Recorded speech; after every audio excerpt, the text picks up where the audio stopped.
Hello friends, मैं धर्मपाल बुद्धिराजा, एक retired banker इस समय डलहौजी में गांधी चौक पर पहुंच चुका हूं। शाम के 7:25 का समय है। जैसे कि लास्ट एपिसोड में मैंने आपको बताया था कि इस एपिसोड में हम डलहौजी की शाम की रौनक को आप लोगों से शेयर करूंगा। तो आज हम गांधी चौक, सुभाष चौक, माल रोड, इंडो तिब्बतन मार्केट, इसके अलावा मुझे यहाँ पता चला है कि बनी खेत में एक बहुत बड़ा मेला लगा हुआ है। ये मेला जिला स्तर पर लगता है और 4 दिन का ये मेला है।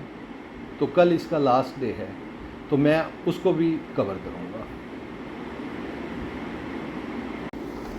जैसे जैसे शाम बीत रही है वैसे वैसे टूरिस्टों की भीड़ भी बढ़ती जा रही है। आप देख रहे हैं कि गांधी जी के स्टैचू की बैक साइड पर एक खूबसूरत चर्च है और गांधी जी के स्टैचू की राइट साइड पर लोगों के बैठने के लिए कुर्सियां बनाई गई हैं, ताकि लोग जब घूम कर आते हैं तो वहाँ बैठकर रिलैक्स करें और गांधी चौक की रौनक को एंजॉय करें। गांधी चौक पर ये होटल डलहौजी है। ये बहुत ही पुराना होटल है और यहाँ के जो लोकल लोग हैं वो अपने घोड़ों को सजाकर लाते हैं, जिन पर बच्चे और आमतौर पर कपल घुड़सवारी का एंजॉय करते हैं और फोटोग्राफी द्वारा अपनी मेमोरीज़ को क्रिएट करते हैं।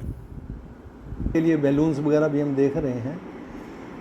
खाने पीने के लिए डिफरेंट स्टॉल लगे हुए हैं और उस स्टॉल्स पर रिफ़्रेशमेंट लेकर लोग अपनी थकावट को भी दूर कर रहे हैं। गांधी चौक को एंजॉय करने के बाद अब हम माल रोड जा रहे हैं। माल रोड पर लोगों की बहुत भीड़ है और जैसे ही हम माल रोड में एंटर करते हैं वैसे ही वहाँ पर जो डिफरेंट शॉप्स हैं वो हमें अट्रैक्ट करती हैं। जैसे यहाँ पर हमें फ़ास्ट फूड की शॉप्स नज़र आ रही है जहाँ पे बहुत अच्छी क्राउड है, और जैसे जैसे हम आगे बढ़ते हैं वैसे वैसे बच्चों के खिलौनों की शॉप्स हैं, बच्चों की गेम्स हैं, बैग्स हैं, गिफ्ट आइटम्स हैं। तो एक टूरिस्ट को जो भी चीज़ों की ज़रूरत होती है वो हर प्रकार की आइटमें यहाँ पर अवेलेबल है। कुछ लोग शॉपिंग कर रहे हैं और कुछ लोग अपना मस्ती मारते हुए इधर उधर घूम रहे हैं। तो हम भी घूमते हुए अब आगे जा रहे हैं सुभाष चौक की तरफ। लेकिन रास्ते में हमें यहाँ पे एक ये म्यूजिशियन खड़ा हुआ है, गाना गा रहा है। तो यहाँ पे लोग उसको एंजॉय भी कर रहे हैं और खुश होकर उसको इनाम भी दे रहे हैं। गांधी चौक पर ही गांधी जी की स्टैचू के बिल्कुल बैक साइड पर इंडो तिब्बतन मार्केट बनी हुई है। जैसे माल रोड पे डिफरेंट प्रकार की गिफ्ट शॉप्स हैं, इसी प्रकार से इंडो तिब्बतन मार्केट में भी बहुत ज़्यादा गिफ्ट शॉप्स हैं। यहाँ पे आप कपड़े, गिफ्ट आइटम्स या हर प्रकार की ज़रूरत का सामान यहाँ से आप ले सकते हैं। तो इंडो तिब्बतन मार्केट को एंजॉय करने के बाद अब हम सुभाष चौक की ओर प्रोसीड कर रहे हैं। इस समय हम सुभाष चौक में पहुँच चुके हैं। यहाँ पर भी बहुत भीड़ है। सुभाष जी के स्टैचू के साथ आई लव यू डलहौजी के आगे लोग खड़े होकर फ़ोटो खिंचवा रहे हैं। इस समय हम यहाँ पर देख रहे हैं कि हर एज ग्रुप का व्यक्ति, बच्चे, बूढ़े और जवान, सभी यहाँ पर फोटोग्राफी का एंजॉय ले रहे हैं और सुभाष चौक पर ही बनी कुर्सियों पर लोग बैठे हुए हैं और रौनक को एंजॉय कर रहे हैं। सुभाष चौक पर बने होटलों के बाहर इस समय भीड़ लगी हुई है और लोग अपने नंबर का इंतज़ार कर रहे हैं। वीकेंड का असर यहाँ पे देखा जा सकता है क्योंकि भीड़ बहुत ज़्यादा है। अब इसके साथ ही हम आज का टूर यहाँ पे समाप्त कर रहे हैं और कल बने खेत में जो मेला लगता है उसको कवर करेंगे और इसी एपिसोड में आपको दिखाया जाएगा। Hello friends, good morning. बनी खेत मेले के टूर को शुरू करने से पहले इस समय मैं डलहौजी के बस अड्डे पर आया हूँ। डलहौजी का बस अड्डा एक साफ़ सुथरा लेकिन छोटा सा बस अड्डा है। इस समय यहाँ पर 4 बसेस खड़ी हैं, लेकिन चारों प्राइवेट बसेस हैं। यहाँ पर एक छोटी सी मार्केट भी है जहाँ पर आप डेली यूज़ की चीज़ें परचेज़ कर सकते हैं।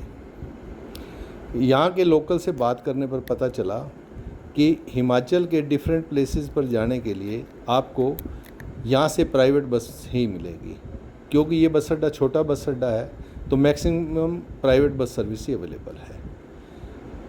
बस अड्डे पर ही एक प्रिंस ट्रैवलर एजेंसी के नाम से शॉप है, जिसके पास कई बसेस हैं जो कि हिमाचल के डिफरेंट प्लेसेस पर जाती हैं।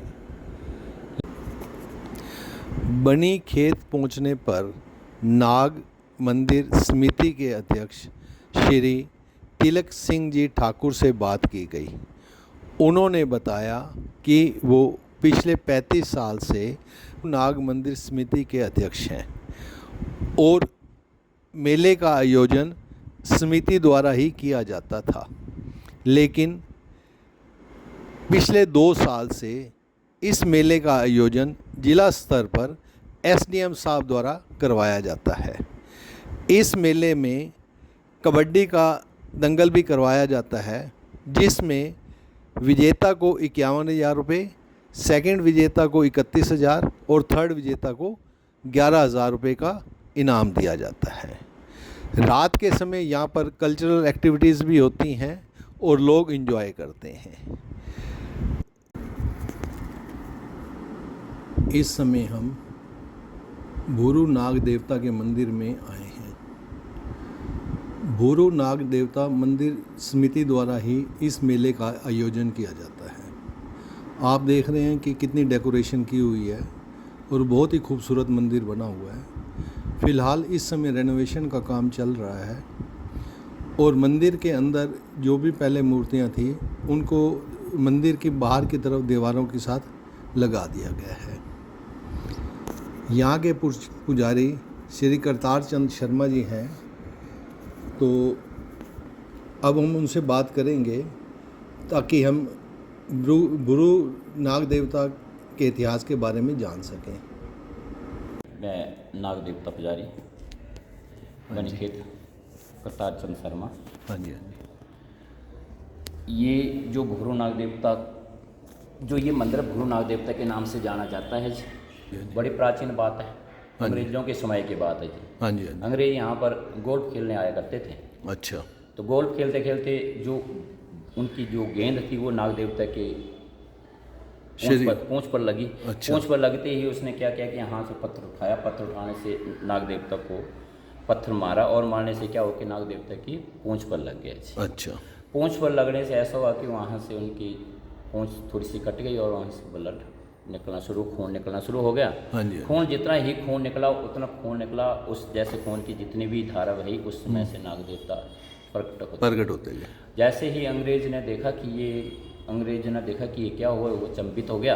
और जैसे ही वो बढ़ना मतलब आगे बॉल लेके भागने की कोशिश की, तो जैसे कदम उठाया एक कदम उठाया तो 5-6 वहाँ पर जैसे आगे उठाया तो नाग क्या जैसे जैसे हो तो वहाँ पर सैकड़ों नाग इकट्ठे हो। नागों को देखकर हुआ क्या हुआ कि जी मूर्छित तो जमीन पर गिर पड़ा।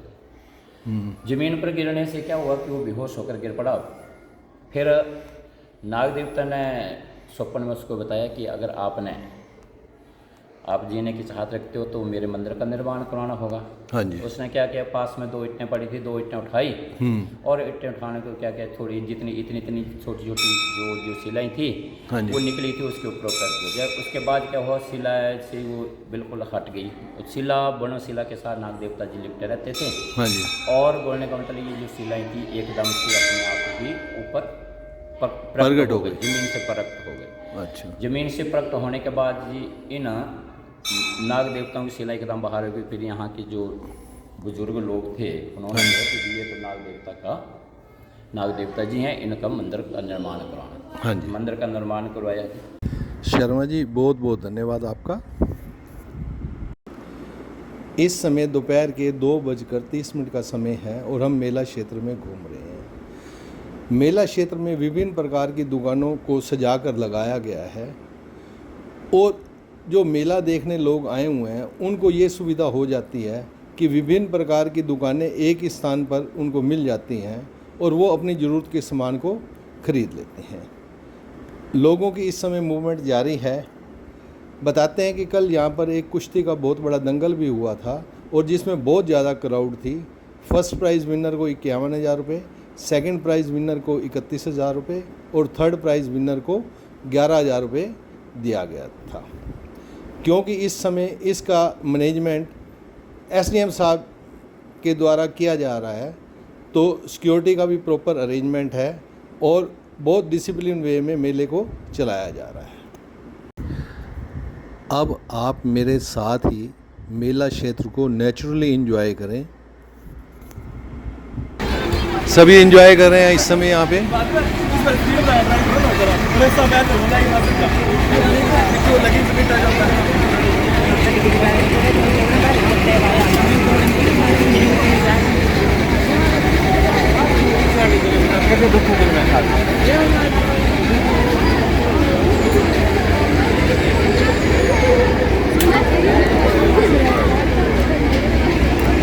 मेले में बच्चों का आनंद देखते ही बनता है। अपना छोटे छोटे बच्चे आपस में कंपटीशन कर रहे हैं।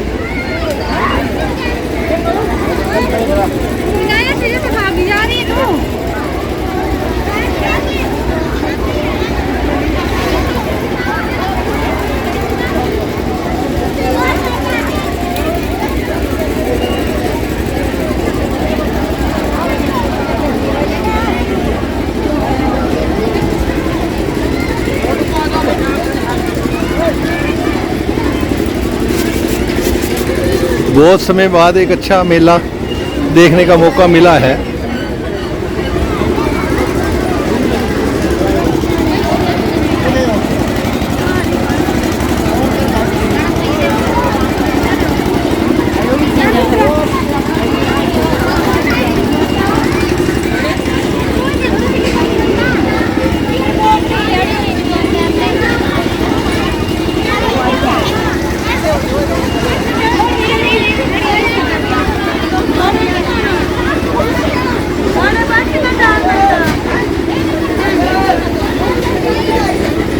बच्चों की रेलगाड़ी।